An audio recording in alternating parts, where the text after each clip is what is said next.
A campaign to recall Governor Gavin Newsom has less than 2 months to gather 1.5 million signatures. They're getting close. Governor Gavin Newsom seemed flustered when asked whether his announcement Monday to lift regional COVID restrictions was motivated by a desire to fend off a recall election. "Complete utter nonsense," he said.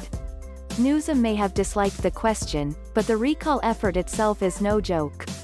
Even though his opponents have tried and failed 5 times to force a recall election, the current campaign is different. With less than 2 months left to gather signatures, supporters announced Monday they've gotten 1.2 million people to sign their petition. To force a recall vote, they need 1.5 million valid signatures from California voters. "It seems like almost a complete coin flip at this point," said political science professor Christopher Hare, who teaches at UC Davis.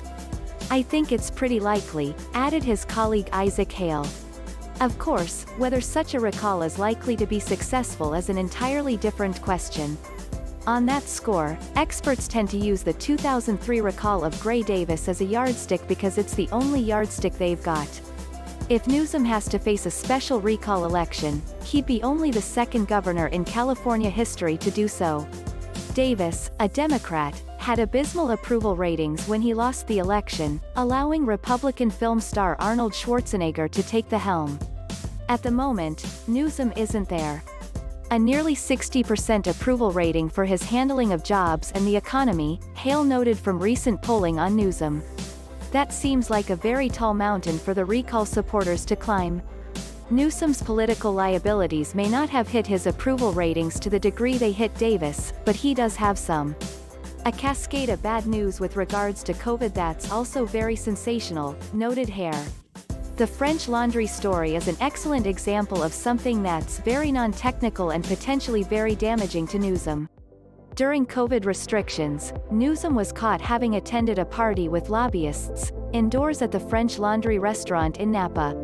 The perception of hypocrisy is something that's really, time and again, really damaging to incumbents, Hare added. As the new week begins, Newsom is under the microscope again. Despite promising transparency, the AP reported that Newsom's administration refused to share the data it's using to lift COVID restrictions. Recall supporters say it's the latest example of what they're talking about. "What's worse is his explanation for why he's shielding this information," said Assemblymember Kevin Kiley, Rocklin, who's written a book called Recall Newsom, but has no official role with the recall campaign. He just says it's too complicated. It would be confusing to the public to have access to it.